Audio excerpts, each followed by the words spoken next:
Dear students, मैं doctor Purnima Dixit BSc third year inorganic chemistry आपको पढ़ा रही हूँ और जिसमें हम सेकेंड यूनिट में first part crystal field theory पढ़ रहे हैं, जिसमें आप लोगों ने क्रिस्टल फील्ड थ्योरी की अवधारणाएं यानी पोस्टुलेट्स, किस तरीके से अष्टफलकीय संकुल बनते हैं, तो डी कक्षक जो कि संभ्रांश होते हैं, 5 संभ्रांश डी कक्षकों में विभाजन होता है, अलग अलग ऊर्जा स्तर पर चले जाते हैं और 5 डी कक्षकों में से 3 डी कक्षक निम्न ऊर्जा के T2G कहलाते हैं और 2 उच्च ऊर्जा के EG कक्षक जो कि लिगेंड्स के रास्ते में आते हैं, जिनकी की लोब्स जो हैं अक्ष पर केंद्रित होती हैं, और जैसे ही 6 लिगेंड 6 अक्ष पर से आते हैं तो ये सभी जो हैं दोनों EG कक्षक कौन कौन से dx² y² और dz², जिनकी की पालियां XY प्लेन पर और Z प्लेन पर होते हैं, अधिक प्रतिकर्षण के कारण उच्च ऊर्जा स्तर पर चले जाते हैं, जबकि बचे हुए 3 T2G कक्षक निम्न ऊर्जा स्तर पर आ जाते हैं। इसके पश्चात इलेक्ट्रॉन्स का डिस्ट्रीब्यूशन होता है, पुनर्वितरण होता है। हर निम्न ऊर्जा पर आने वाला इलेक्ट्रॉन 0.4 ऊर्जा का उत्सर्जन करता है, जबकि उच्च ऊर्जा स्तर EG स्तर पर जाने वाला इलेक्ट्रॉन 0.6 ऊर्जा का अवशोषण करता है। इस प्रकार से कुल मिलाकर के जो ऊर्जा निकलती है वो क्रिस्टल फील्ड स्टेबिलाइजेशन एनर्जी या क्रिस्टल क्षेत्र स्थायीकरण ऊर्जा कहलाती है, और इस प्रकार से ये स्थायीकरण ऊर्जा तंत्र को एक्स्ट्रा स्थायित्व प्रदान करती है। इस तरीके से आपने अष्टफलकीय के केस में पढ़ा, हमने D4 D3 तक तो एक एक इलेक्ट्रॉन T2G लेवल पर आते हैं, आपने ये देखा, और ऊर्जा का उत्सर्जन करते हैं। D4 इलेक्ट्रॉन्स के लिए 2 स्थितियां होती है, या तो वो निम्न ऊर्जा स्तर पर युग्मन कर ले या उच्च ऊर्जा स्तर पर जाए D4 के लिए, चौथे इलेक्ट्रॉन के लिए। तो जब बाह्य कक्षक संकुल, चक्रण मुक्त संकुल या उच्च चक्रण के संकुल बनते हैं तो CFSE का मान क्या आता है आपने कैलकुलेट किया, तथा जब अंतः कक्षक संकुल, निम्न चक्रण संकुल और चक्रण युग्मित संकुल बनते हैं तो क्रिस्टल फील्ड स्टेबिलाइजेशन एनर्जी का मान क्या आता है आपने कैलकुलेट किया। उसके पश्चात हम जो है वो चतुष्फलकीय संकुलों में क्रिस्टल फील्ड थ्योरी का अध्ययन कर रहे थे। मैंने आपको लास्ट लेक्चर में बताया था किस तरीके से चतुष्फलकीय संकुल जब बनते हैं तो विभाजन डी कक्षकों का किस तरीके से होता है। मैं फिर से उसको बता देती हूँ कि चूंकि 3 D कक्षक dxy, dyz, dxz, xy, yz और xz अक्ष के मध्य में केंद्रित होते हैं, इसलिए जब चतुष्फलकीय रूप में लिगेंड्स आते हैं तो वो अक्ष पर से तो बिल्कुल नहीं आते हैं, कुछ अक्षों के मध्य से आते हैं। जैसा कि मैंने आपको इसमें बताया था कि इस XY प्लेन पर dxy अगर कक्षक को देखा जाए तो ये XY प्लेन पर होता है, आपकी टेबल के प्लेन पर होता है, और आने वाला लिगेंड कुछ ऊपर से आता है। आपके सामने जो दीवार का कोना का ऊपर वाली जगह है, ऊपर वाला कोना है, उसकी तरफ देखिए, कुछ ऊपर से लिगेंड आता है, जबकि जो पालियां हैं वो आपकी टेबल पर स्थित है, XY प्लेन पर स्थित है।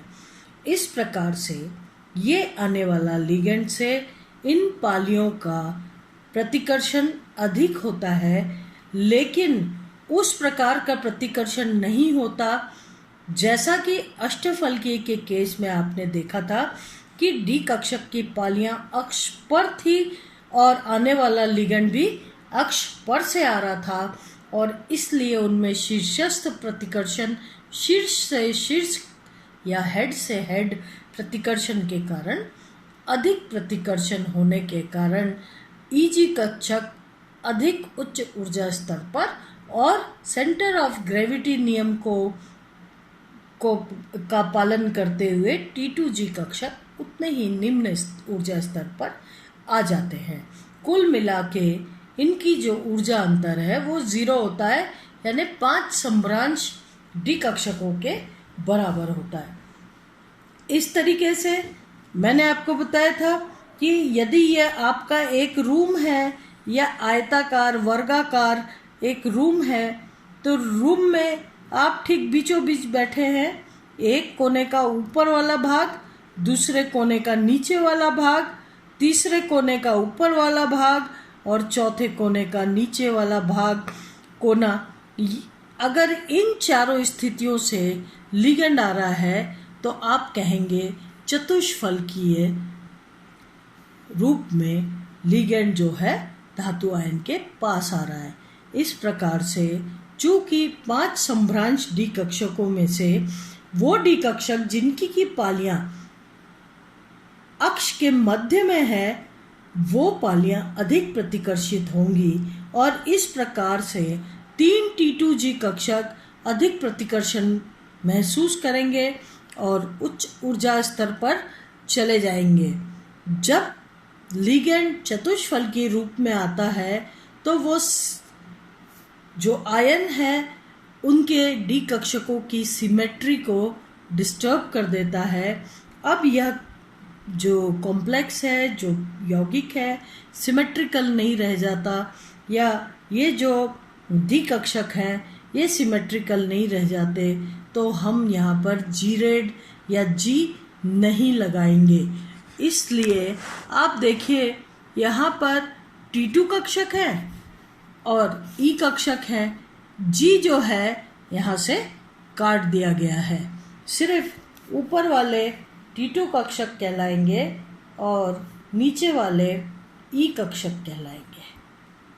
चूँकि इनकी जीरेडनेस खत्म हो गई, जब भी लिगेंड चतुष्फलकीय रूप में आता है तो जो 5 सम्भ्रांश डी कक्षक होते हैं इनकी सिमेट्री भी खत्म हो जाती है। आप जानते हैं जीरेड का मतलब ये होता है कि अगर कक्षक को कोई भी कक्षक, चाहे वो P हो चाहे वो D हो, P कक्षकों को 180 डिग्री से घुमाने पर नीचे वाला भाग ऊपर और ऊपर वाला भाग नीचे आ जाता है।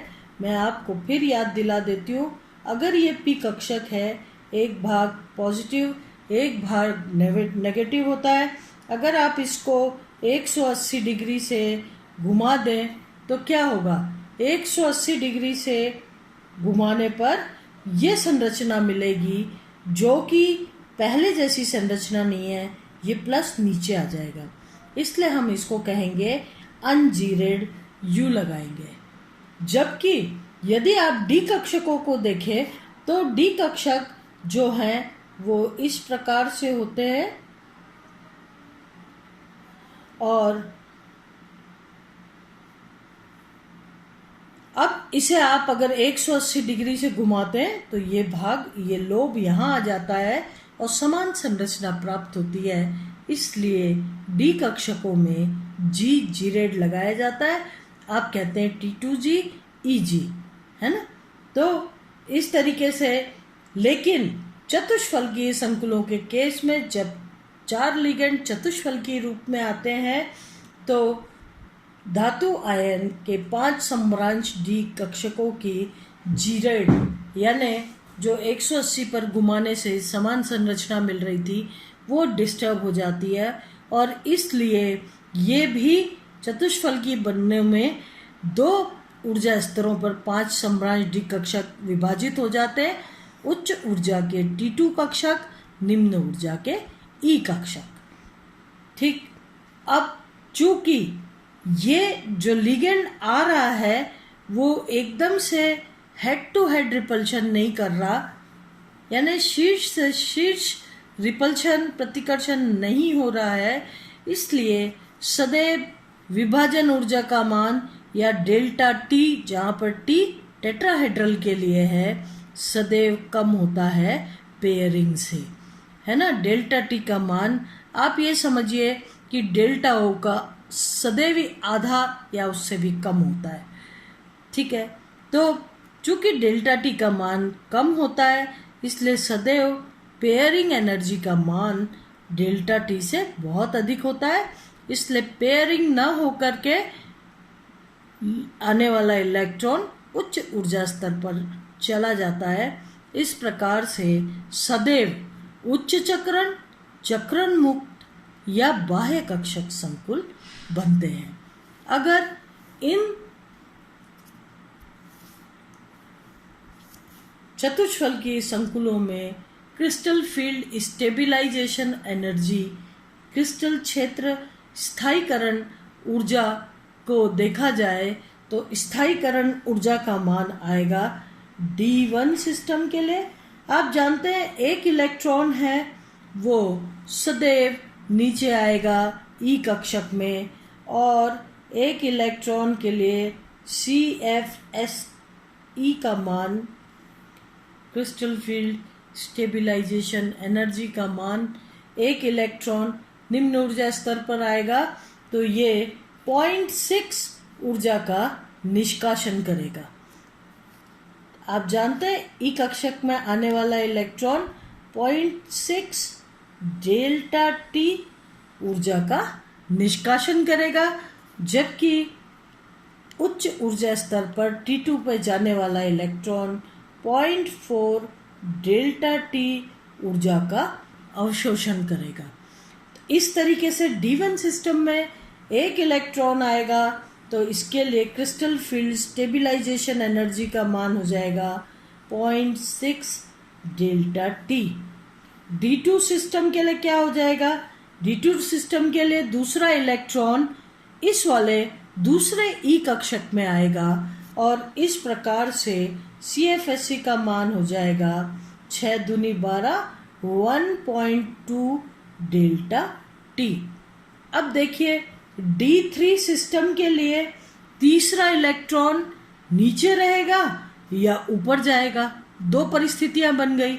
लेकिन मैंने आपको बताया कि चूंकि टेट्राहेड्रल संकुल बनते हैं तो एक तो लिगेंडों की संख्या भी कम होती है, दूसरी बात है कि आने वाला लिगेंड से डी कक्षक जो है उनका शीर्षस्थ प्रतिकर्षण नहीं होता, इसलिए डेल्टा टी का मान सदैव पेयरिंग से कम होता है और इलेक्ट्रॉन पेयरिंग करने की बजाय डेल्टा टी ऊर्जा स्तर पार करके उच्च ऊर्जा स्तर पर चले जाते हैं। इस प्रकार से D3 सिस्टम के लिए क्या हो जाएगा मान 1.2 माइनस 0.4, क्योंकि प्रत्येक इलेक्ट्रॉन जो उच्च ऊर्जा स्तर पर जा रहा है ये 0.4 ऊर्जा का अवशोषण कर रहा है। ये हो गया मिला करके 0.8 डेल्टा टी।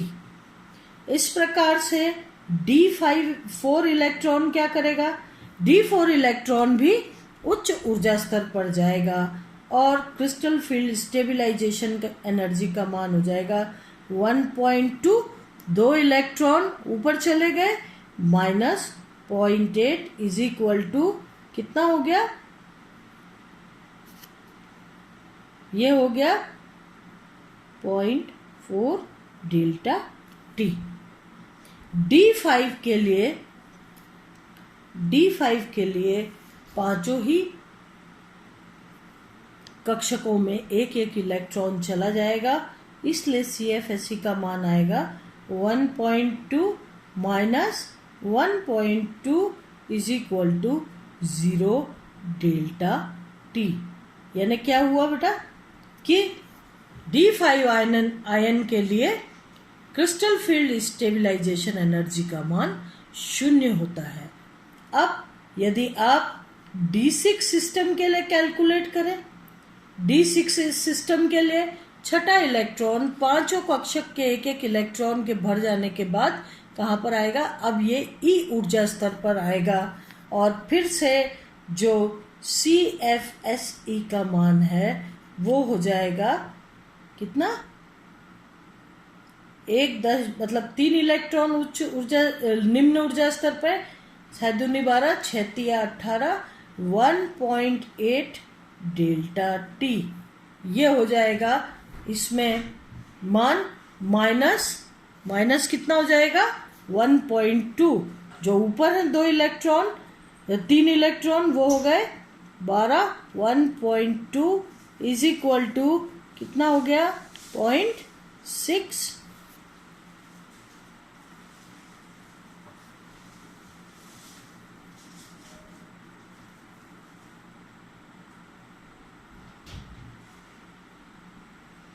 ठीक है। अब D7 इलेक्ट्रॉन जो है इसके लिए CFSE का मान क्या हो जाएगा? 7th इलेक्ट्रॉन 5 के बाद 6 7 तो 6 चौक 24, ये हो गया 2.4 डेल्टा टी। और ऊपर कितने इलेक्ट्रॉन है? 3, 4 तिया 12 माइनस 1.2 इज इक्वल टू आया 1.2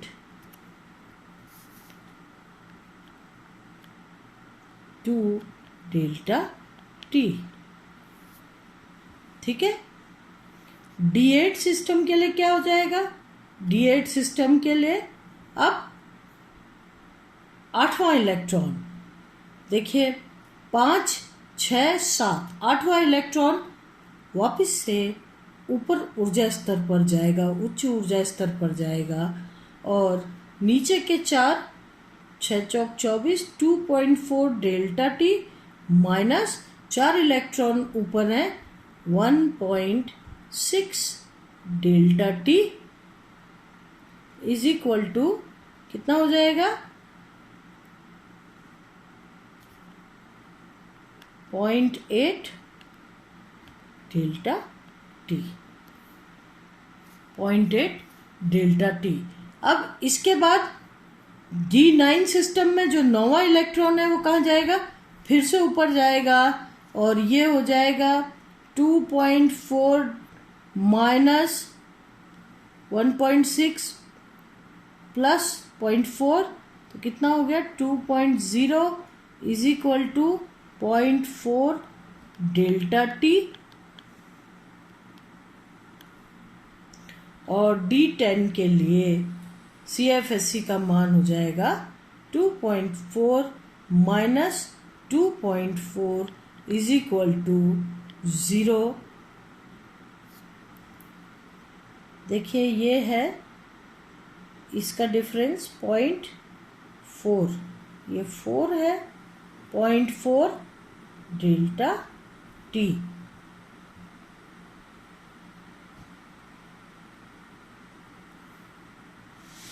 ठीक है। अब D10 सिस्टम के लिए 2.4 minus 2.4 is equal to 0 delta T. इस तरीके से अगर चतुष्फलकीय संकुलों में क्रिस्टल फील्ड स्टेबिलाईजेशन एनर्जी का मान देखा जाए तो D5 सिस्टम के लिए 0 होता है और D10 सिस्टम के लिए ये 0 होता है। इस तरीके से D5 सिस्टम और D10 सिस्टम में स्टेबिलाईजेशन एनर्जी 0 होने के कारण कोई एक्स्ट्रा स्टेबिलाईजेशन नहीं होता और संकुल जो है बहुत अधिक स्थायी नहीं होता। इस प्रकार से टेट्राहेड्रल कॉम्प्लेक्स के लिए CFSE का मान कैलकुलेट कर लिया जाता है। ये जो टेट्राहेड्रल कॉम्प्लेक्सेस हैं इनकी CFSE का मान क्रिस्टल फील्ड थ्योरी के आधार पर निकाला जाता है। तो अब हम नेक्स्ट लेक्चर में पढ़ेंगे कि किस प्रकार से क्रिस्टल फील्ड थ्योरी के आधार पर वर्ग समतलीय संकुलों के बारे में, उनके डी कक्षकों के बारे में समझाया गया, जो कि बहुत इम्पोर्टेंट है। और इस लेक्चर को हम अगले लेक्चर में लेंगे। आज के लिए इतना ही। धन्यवाद।